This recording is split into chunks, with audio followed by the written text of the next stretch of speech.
Mi novia siempre tuvo fama de ser atrevida con los hombres, pero yo decidí confiar en ella, hasta que descubrí que me engañaba desde el segundo mes, y desde ese día nada en su vida volvió a ser igual. Desde siempre supe que Elise era una mujer que llamaba la atención. No hacía falta que uno la conociera para notar que tenía una presencia difícil de ignorar. Era ese tipo de persona que entraba a un lugar, sin decir una palabra, se convertía en el centro de gravedad de la habitación. No era solo su aspecto físico, aunque eso evidentemente jugaba su papel, sino la manera en que caminaba, la confianza con la que hablaba. El tono calculadamente encantador con el que se dirigía a cualquiera que pudiera serle útil, y sobre todo, ese modo casi mecánico de halagar a los hombres sin que pareciera demasiado directo, pero tampoco inocente. A muchos les parecía irresistible. A otros, simplemente predecible. Pero yo, en ese entonces, decidí no darle importancia. Porque por más que lo disimulara, yo ya había escuchado cosas sobre ella antes incluso de acercarme. Las advertencias comenzaron antes del primer café. Varios conocidos, algunos con buenas intenciones, otros con una sonrisa socarrona de te lo dije antes de tiempo, me contaron que ella tenía fama de ser demasiado abierta, muy coqueta. Atrevida con cualquiera que la mirara 2 segundos de más. Una de esas personas fue un amigo de la universidad que me dijo, sin rodeos, que la había visto en más de una ocasión jugando con fuego estando con alguien más. Pero claro, uno quiere creer que las personas cambian, que maduran, que quizás, solo quizás, eso fue parte de una etapa que ya quedó atrás. Además, ¿quién era yo para juzgar su pasado? Como muchos otros, me dejé arrastrar por esa mezcla de atracción e idealismo, esa necesidad estúpida de sentir que uno puede ser la excepción, el que logre que alguien con un historial complicado quiera algo diferente. Algo serio. Algo verdadero. No empezamos con una historia de película. Nuestra primera conversación no fue mágica, ni espontánea. Fue en una fiesta de cumpleaños a la que ninguno de los dos quería ir, pero a la que terminamos asistiendo por compromiso. Yo estaba en la cocina sirviéndome un trago cuando ella se acercó a pedirme el abridor. Me lo pidió con una sonrisa y con esa voz que parecía hecha para desarmarte lentamente. Recuerdo que le ofrecí mi bebida como broma y ella, sin dudarlo, tomó un sorbo antes de devolverme el vaso. Me dijo, entre risas, que no sabía si era más valiente o más tonto, pero que le había gustado el gesto. Desde esa noche, algo quedó flotando en el aire. Durante las primeras semanas, todo fue normal, incluso mejor de lo que había esperado. Ella se mostraba interesada en mi vida, preguntaba por mi trabajo, me acompañaba a ver películas que no le gustaban solo por compartir tiempo. Hablaba de cosas cotidianas con un entusiasmo que me hacía sentir especial, como si fuera la primera vez que conectaba así con alguien. Más de una vez me dijo que conmigo se sentía diferente, más tranquila, más segura, menos propensa a sus antiguos impulsos. Y yo, como idiota funcional, le creí. Incluso defendía nuestra relación cuando alguien me tiraba un comentario pasivo-agresivo del tipo seguro que quieres algo serio con ella, o ya viste cómo trata a sus amigos, hombres. Me molestaba que no pudieran verla como yo la veía. Porque yo no la veía como una mujer que jugaba con todos, sino como una persona que por fin quería dejar ese pasado atrás. Ella solía contarme que había tenido relaciones muy tóxicas, con tipos controladores, celosos, que no la dejaban respirar. Me decía que estaba cansada de que asumieran cosas de ella por su forma de vestir o por cómo hablaba con la gente, y que lo único que buscaba era alguien que la aceptara como era, sin intentar cambiarla. Yo, por supuesto, quise ser ese tipo. Intenté no caer en la trampa del control, del reproche, del reclamo innecesario. Cuando veía que se reía demasiado con algún tipo en una reunión, me decía a mí mismo que no pasaba nada, que no podía repetir los errores de sus ex. Que si quería que la relación funcionara, debía confiar. Y ese fue mi primer error. Con el tiempo, fui notando cosas pequeñas, detalles que no me hacían ruido por sí solos, pero que en conjunto empezaban a incomodarme. Como esa forma casi automática en la que coqueteaba con cualquier hombre que le prestara atención. Lo hacía de forma tan sutil que parecía parte de su personalidad. Una risa demasiado prolongada, un gesto que tocaba el brazo del otro por accidente, comentarios que rozaban la insinuación pero que siempre podía justificar como una broma. Cuando le decía que algo me había molestado, lo minimizaba con elegancia, me decía que era inseguro, que estaba proyectando, que debía confiar más. Y yo, con tal de no parecer un paranoico más en su lista, me callaba. No obstante, había momentos en los que su máscara parecía resquebrajarse. Como cuando le llegaban notificaciones a medianoche y se apresuraba a voltear el celular. O cuando salía con amigas solteras a bares donde no conocía a nadie y volvía al día siguiente diciendo que se quedó dormida en casa de una de ellas porque habían bebido mucho. No tenía pruebas. Solo intuiciones. Y prefería creerle.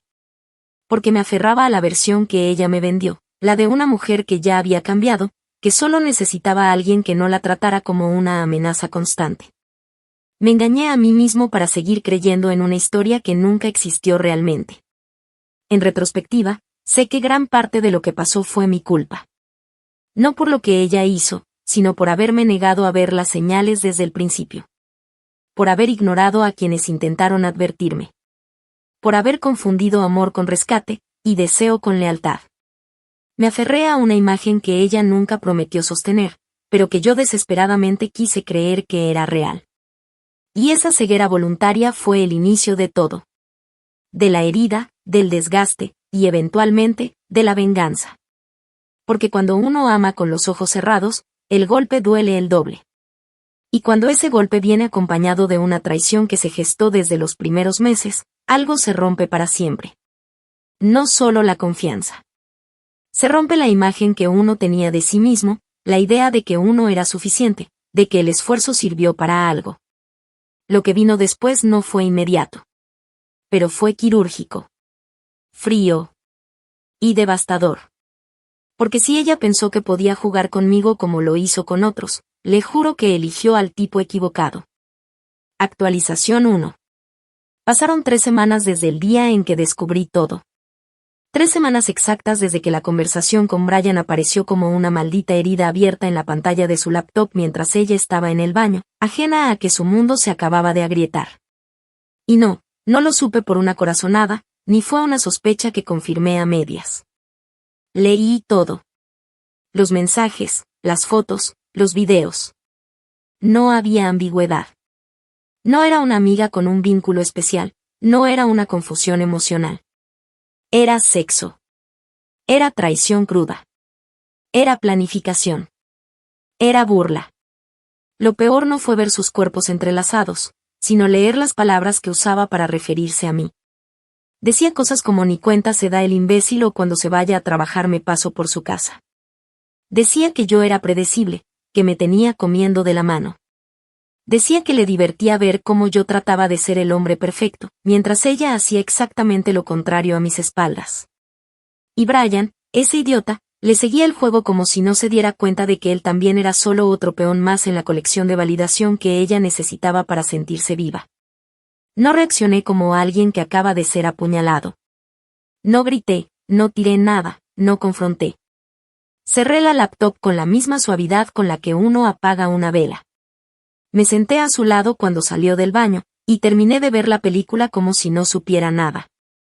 Ella apoyó la cabeza en mi hombro y me dijo, como si no acabara de traicionar todo lo que yo representaba, me encanta cuando tenemos noches así, sin drama, solo tú y yo. Y yo solo respondí con un sí, a mí también. Mentí con la misma destreza que ella. Pero no lo hice por debilidad. Lo hice por estrategia. Porque si algo me quedó claro en ese instante, es que una herida como esa no se responde con gritos. Se responde con precisión. Con paciencia. Con frialdad quirúrgica. No iba a regalarle el drama que seguramente esperaba. No le iba a dar la satisfacción de saber que me había destruido. En cambio, empecé a construir algo mucho peor. Durante esas primeras semanas, me convertí en su sombra. Sonreía, la abrazaba, le decía que la amaba. Jugaba a ser el mismo de siempre mientras por dentro repasaba cada mensaje, cada plan, cada rincón de su doble vida. Me dediqué a recopilar todo. Hice capturas de pantalla de correos, guardé los archivos de las fotos íntimas que se habían enviado, descargué videos y respaldé conversaciones. Tenía todo guardado en un disco externo nuevo, cifrado y seguro, donde ella jamás podría tocarlo. No necesitaba que lo supiera. Solo necesitaba tenerlo listo. Porque lo que iba a hacer no era un escándalo público. No iba a mancharme las manos en medio de un arranque impulsivo. Iba a destruirla de la misma forma en la que ella me engañó, en silencio, mientras creía que todo estaba bajo control. El primer paso fue mi círculo más cercano. Personas que ella también conocía, que la seguían en redes, que en algún punto creyeron en su fachada de mujer reformada. Les mostré lo que descubrí. A mi primo Alex, que siempre me dijo que no se fiaba de las sonrisas tan fáciles, a mi mejor amiga Rachel, que la defendió al principio y terminó llorando de rabia al ver los videos. Incluso al hermano de un ex compañero de trabajo que, sin saberlo, también había sido una víctima pasajera de sus juegos emocionales. Todos quedaron igual de sorprendidos. Muchos me pidieron que no me quedara callado, que le expusiera. Pero no. Ese no era mi estilo. El daño que iba a hacerle no necesitaba escándalos. Necesitaba estrategia. Y tiempo. Comencé por minar lentamente su reputación. Elise, además de influencer, trabajaba con marcas pequeñas de productos veganos, sostenibles, todo ese discurso de estilo de vida puro que ella vendía como si fuera una santa del autocuidado. En realidad, muchas veces me había confesado que ni usaba los productos que promocionaba. Que hacía reseñas falsas, que se inventaba resultados, que ni siquiera leía los ingredientes. Me decía riendo que nadie nota la diferencia y que igual, los clientes solo quieren sentirse mejor, no saber la verdad. Yo, como idiota enamorado, nunca le presté atención. Hasta ahora. Creé cuentas falsas, con nombres distintos, ubicaciones distintas, y empecé a contactar a cada marca con la que sabía que tenía colaboraciones. Les envié correos, uno por uno, con pruebas. Videos donde se burlaba de los productos, mensajes donde decía que las cremas le daban alergia pero igual fingía amarlas, capturas de mensajes donde decía estos idiotas me pagan solo por posar con un frasco. Varias empresas no respondieron. Pero una sí. Una bastante importante, que le había dado un contrato a corto plazo y cuya campaña apenas iba por la mitad. Me respondieron diciendo que agradecían la información, que eso iba en contra de sus políticas éticas y que revisarían el contrato. Esa misma noche, la marca publicó un comunicado en su Instagram oficial. Anunciaban el fin inmediato de la colaboración con Elise por motivos relacionados con la autenticidad del contenido. No la mencionaban directamente. Pero todos sabían. Y en cuestión de horas, empezaron los comentarios, las preguntas, los rumores. Ella se desmoronó frente a mí sin saber que yo era el epicentro del terremoto. Me llamó ese mismo día, con la voz cortada, diciéndome que no entendía qué estaba pasando. Me preguntó si yo sabía algo. Le dije que no, que probablemente era un malentendido. Le ofrecí consuelo, le preparé su café favorito cuando vino a mi apartamento, la abracé mientras lloraba en mi pecho diciendo que no sabía por qué la estaban atacando. Fingí empatía. Asentí cuando dijo que el mundo estaba lleno de envidiosos. Me senté frente a ella, mientras temblaba de frustración, y le dije con voz calmada que todo iba a estar bien. Porque eso era solo el principio. Porque el silencio, cuando se usa con inteligencia, es más ruidoso que cualquier grito. Y yo apenas estaba comenzando. Actualización 2. Para ese punto, Elise ya no era la misma mujer segura de sí que yo solía ver peinándose frente al espejo con una copa de vino en la mano mientras decía que las marcas la necesitaban más de lo que ella a ellas.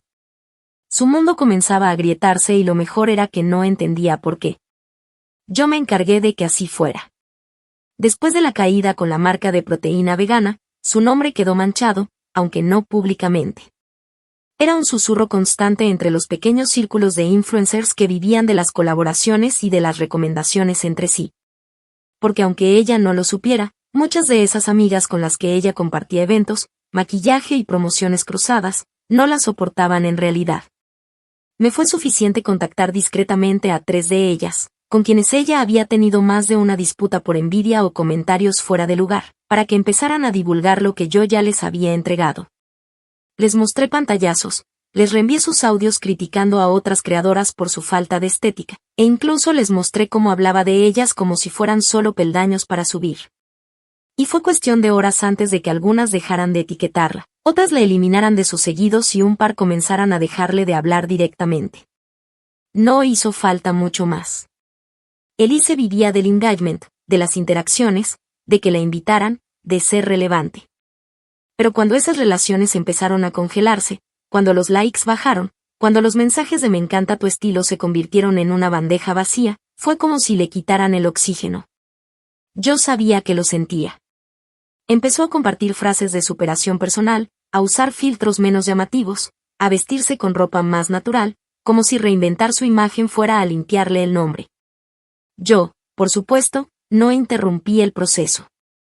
Lo dejé fluir. Porque parte de la venganza era verla transformarse en una caricatura de lo que antes solía menospreciar. Ya no era la estrella. Era solo una más en un mar de voces que buscaban validación en un algoritmo que ya no la reconocía como favorita. Pero aún no era suficiente. Porque si algo tenía claro, era que ella solo valoraba lo que le daba poder, la atención de los demás y la capacidad de obtener cosas sin pagar el precio completo. Así que ataqué el otro frente. Elise, a pesar de tener ese aire de mujer independiente, jamás había aprendido a sostenerse sola. Durante nuestra relación, se había acostumbrado a usar mi tarjeta por emergencia, que no era más que su forma de llamarle a comprar sin consultar.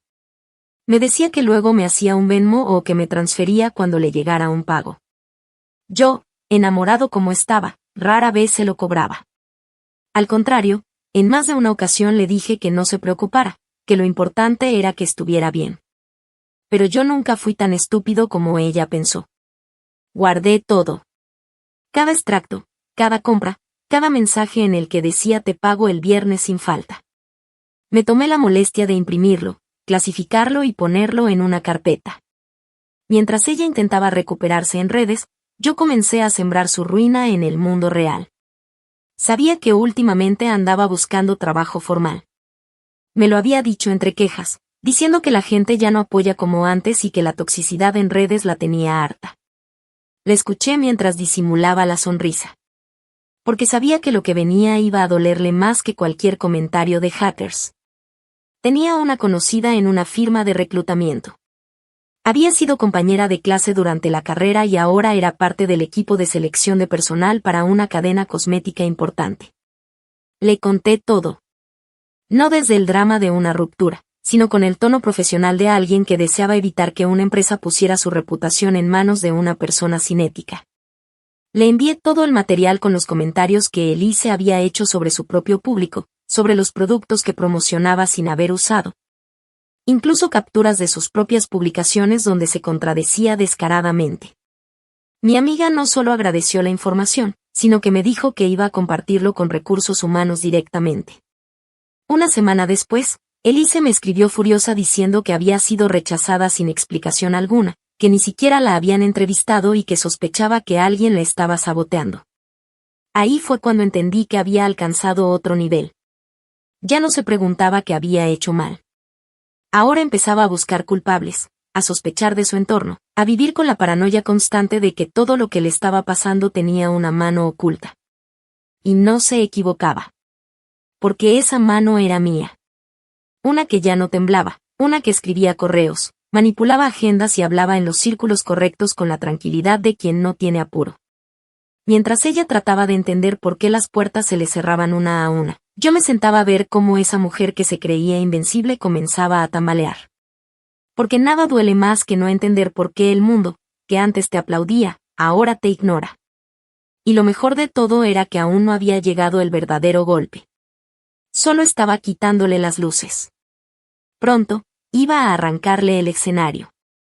Actualización 3. El desgaste en su voz se empezó a notar en las llamadas. Ya no sonaba como la Elise vibrante, segura, siempre sonriendo entre frases como no me importa lo que digan de mí o yo puedo sola. Ahora hablaba con silencios entrecortados, con pausas largas en las que parecía buscar palabras que no encontraba. Empezó a tener la costumbre de justificarse por todo.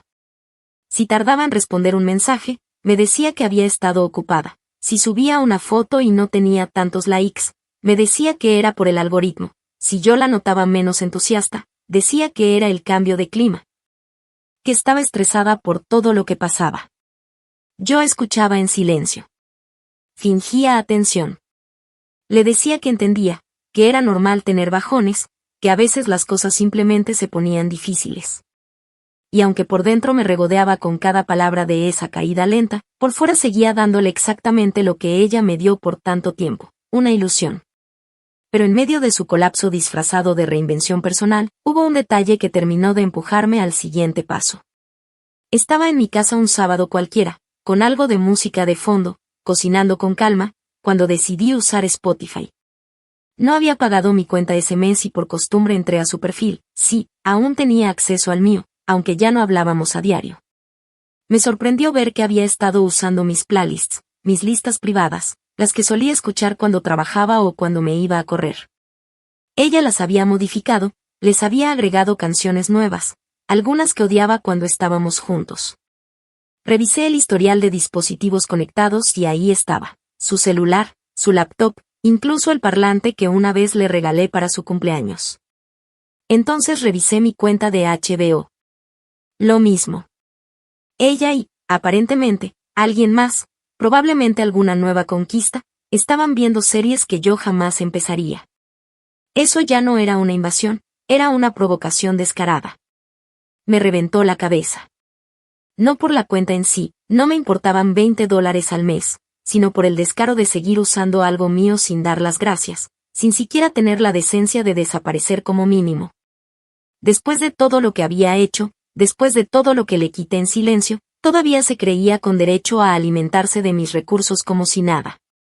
Como si todavía le perteneciera una parte de mi vida. Esa misma noche cambié todas las contraseñas. La de Netflix, HBO, Amazon, Spotify, incluso la de un viejo Dropbox compartido que usábamos para guardar fotos. Cerré cada grieta por donde ella todavía podía colarse. Y apenas 2 horas después, me llegó un mensaje suyo por Instagram, porque ya la tenía bloqueada en el resto de plataformas. El mensaje decía, palabra por palabra, qué miserable eres, lo mínimo que podías hacer era dejarme algo. Siempre fuiste así, tacaño hasta con el cariño. Me reí. Me reí fuerte. Esa fue la señal. Si pensaba que cambiar contraseñas era ser miserable, no tenía idea de lo que estaba a punto de vivir. Tenía pruebas de que había usado mi tarjeta para hacer compras personales que jamás pagó. En total, las sumas no eran escandalosas, pero sí suficientes como para justificar una acción legal. Entre encargos de maquillaje de lujo, sesiones de fotos con fotógrafos emergentes y hasta un curso de astrología online que dijo que la ayudaría a conectar con su energía interior. El total llegaba a más de $3,200. Yo tenía las capturas de las transacciones, los audios donde prometía pagarme cuando le entraran los pagos de colaboraciones, y mensajes de texto en los que aseguraba que todo estaba controlado. No necesitaba inventar nada. Solo tenía que organizarlo bien. Contacté a un abogado que trabaja con temas civiles. Le conté toda la situación, con calma, sin necesidad de meterle la parte emocional. Le mostré los registros, le facilité los estados de cuenta, los chats y los correos. Me dijo que era completamente viable iniciar una demanda por incumplimiento de una deuda personal respaldada por evidencia. Y eso hice. Le enviamos una carta formal a su correo electrónico, al que sabía que seguía entrando, porque a veces lo abría por error desde sus dispositivos conectados. Con un aviso de acción legal si no regularizaba el pago en un plazo de 15 días. La reacción no tardó. Me llamó furiosa, insultándome sin filtros. Me dijo que estaba jugando sucio, que esto era lo más bajo que podía haber hecho, que estaba demostrando que siempre fui un controlador obsesionado con el dinero. Yo no respondí con odio. Le dije, con tono casi burocrático, que el caso ya estaba en manos de mi abogado y que cualquier respuesta debía hacerla por escrito. Me colgó. 4 días después ignoró el plazo. 7 días después ya no respondió más correos. Al día 14, procedimos. Como nunca contestó legalmente y no compareció ante la Corte Civil, el juez emitió una sentencia por omisión. Automáticamente se autorizó una orden de embargo sobre su cuenta bancaria personal. Lo supe porque a las 2 semanas, volvió a escribirme, esta vez desde un número nuevo, con un mensaje que decía, ¿qué demonios hiciste? Me congelaron la cuenta, no puedo pagar el arriendo. Me limité a contestarle lo mismo que ella me dijo una vez cuando le pregunté por qué me había mentido. Yo no tengo nada que ver con eso, tú lo decidiste sola. Después me enteré, por terceros, que tuvo que vender su laptop y su cámara para conseguir dinero en efectivo. Irónicamente, ambos objetos los había comprado durante nuestra relación, con mi tarjeta. Básicamente, terminó vendiéndome a mí mismo para salir del hoyo donde ella sola se había metido. Y aún así, todavía no era suficiente. Porque arruinarle la imagen era solo una parte. Dejarla en bancarrota era otra. Pero lo que realmente iba a destruirla, era lo que venía después. Cuando ya no le quedara nada que vender, nada que fingir, y nadie que aplaudiera su falsa reinvención. Ahí, justo ahí, empezaría el verdadero final. Actualización 4. Pasó un año desde que todo comenzó a desmoronarse. Un año exacto desde que dejé de ser su novio para convertirme en su karma. Y durante esos 12 meses, nunca me tomé un solo día libre en mi venganza. No fue un impulso momentáneo ni una rabieta de despecho. Fue una demolición controlada. Una operación minuciosa donde cada paso tenía un propósito, cada palabra omitida una intención y cada silencio su peso.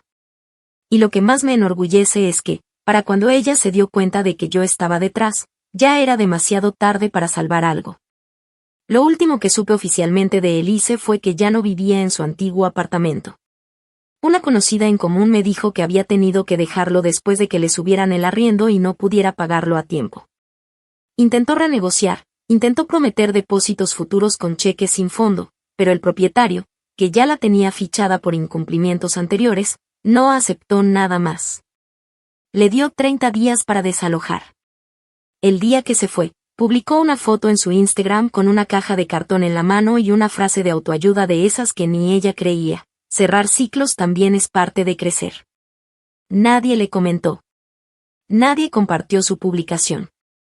Y por primera vez en años, esa red dejó de ser su refugio. Tuvo que irse a vivir a la casa de una mujer mayor que conoció en un grupo de Facebook de alquileres comunitarios. Una habitación sin ventanas, con baño compartido y una cocina que olía constantemente a grasa recalentada. Pasó de promocionar sets de skincare de $100, a compartir historias desde una sala con muebles antiguos donde se le notaba la vergüenza en la cara. Intentó mantener el mismo tono entusiasta de siempre, diciendo que era un cambio de energía necesario y que el minimalismo era su nuevo estilo de vida, pero ya no tenía ese brillo falso que solía usar para manipular. Ahora tenía un brillo de desesperación, de derrota. Porque el personaje que se había construido durante años ya no tenía vestuario ni escenografía. Solo quedaba ella. Sin filtros. Sin seguidores reales. Sin nadie que quisiera estar cerca más allá de la lástima. Las marcas dejaron de responderle. Las empresas con las que solía colaborar no la incluyeron en ninguna de sus campañas navideñas. Incluso sus excompañeras de contenido empezaron a crecer sin ella, como si hubieran soltado el lastre que tanto las pesaba. Una de ellas, con la que solía pelear por likes como si fuera una competencia olímpica, alcanzó los 100.000 seguidores mientras Elise bajaba de los 60.000. Y celebró con un video agradeciendo a las mujeres reales que apoyan el contenido con propósito. A esa publicación la compartí desde una cuenta falsa con el comentario: ojalá todas aprendieran a soltar la arrogancia y aceptar cuando se equivocan. No tardaron en aparecer otros comentarios parecidos. Muchos. Casi todos, curiosamente, reflejaban lo mismo: nadie la extrañaba. Solo estaban esperando el momento de enterrarla socialmente. Pero no todo era digital. A nivel profesional también había muerto. Intentó buscar trabajo en oficinas medianas. Enviaba su currículum, maquillado con cursos que nunca terminó y experiencias que no resistían una sola llamada de verificación. En más de una ocasión, lo supe porque una amiga mía en recursos humanos me mandaba capturas de sus hojas de vida con un simple "mira lo que me llegó". Me limité a reenviarles las pruebas que ya había compartido antes. Mensajes donde insultaba a compañeros de trabajo anteriores, reseñas falsas que ella misma escribía desde cuentas múltiples, correos donde se reía de sus propios jefes. No hizo falta agregar más. Las puertas no solo se le cerraban, ya ni siquiera se molestaban en abrir. A nivel económico, su situación era igual de penosa. Tuvo que empezar a vender su ropa de marca por Facebook Marketplace, incluso algunas piezas que juraba nunca dejaría de usar porque eran parte de su identidad como creadora. Los títulos que ponía eran patéticos: vestido Zara nuevo, perfecto para entrevistas formales, bolso Michael Kors, casi sin uso, ideal para reuniones, blusa de seda, única, urge vender por mudanza. Nadie que haya sido alguien quiere escribir ese tipo de frases. Es el lenguaje de la derrota. De quien está contando cada billete para ver si el mes alcanza. Yo, desde mi lado, vivía otra historia. Para ese entonces había vuelto a salir con más gente, había recuperado amistades que ella había intentado aislar. Y lo más irónico de todo es que me convertí en alguien medianamente conocido por hablar sobre relaciones tóxicas. Lo hice primero por desahogo, publicando en un blog anónimo detalles generales de lo que había vivido, sin nombres ni fotos. Pero la historia resonó tanto que una página de desarrollo emocional me contactó para publicar mis relatos. Me convertí, sin buscarlo, en una voz para personas que habían sido traicionadas por alguien con la sonrisa perfecta. Cada publicación tenía cientos de comentarios. Algunos me decían que estaban viviendo lo mismo. Otros, que ojalá tuvieran la frialdad que yo había tenido. Y más de uno me agradeció por mostrar que la mejor venganza no es gritar, es construir algo tan fuerte que el otro solo pueda ver desde afuera, sabiendo que ya no hay forma de entrar. Un día, casi por casualidad, una chica me escribió por correo. Había leído uno de mis textos y decía que le resonó tanto que quería darme las gracias. Me explicó que ella también había salido con un tipo que tenía una doble vida, que se hacía pasar por comprometido mientras salía con varias a la vez, y que se sentía rota desde entonces. Me dejó su número. El nombre del sujeto con el que salía era Brian. Sí. El mismo Brian con el que Elise me engañó desde el segundo mes.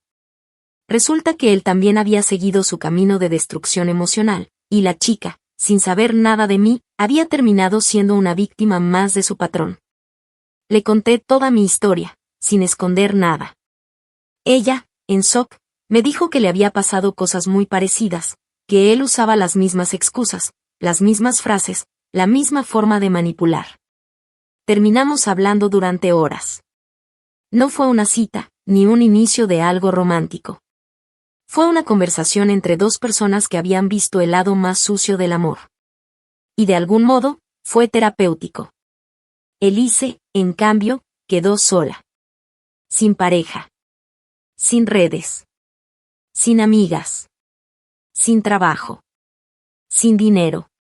Y lo más importante, sin público. Porque cuando le quité todo lo que usaba para proyectar una imagen, lo único que quedó fue una persona vacía, insegura, incapaz de sostener su vida sin la mirada ajena. Ya no era la influencer.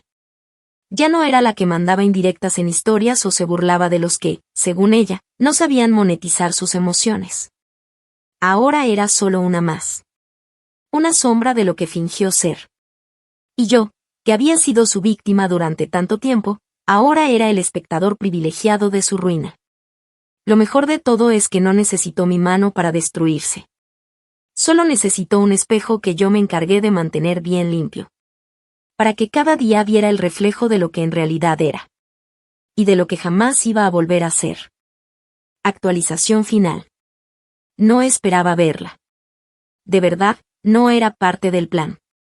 Yo había dejado de buscar noticias sobre ella hacía meses, no porque ya no me importara lo que ocurría con su vida, sino porque para ese punto ya no había nada más que recoger. Sentía que mi venganza había cumplido su ciclo. La vi derrumbarse en etapas perfectamente estructuradas, primero socialmente, luego profesionalmente, después económicamente, y finalmente, emocionalmente. Todo lo que alguna vez la definió había sido desmontado pieza por pieza, y lo mejor, lo más exquisitamente perfecto, era que nunca pude ser acusado de hacerle daño. Jamás hubo un tuit. Jamás la expuse en público. Nunca dije su nombre.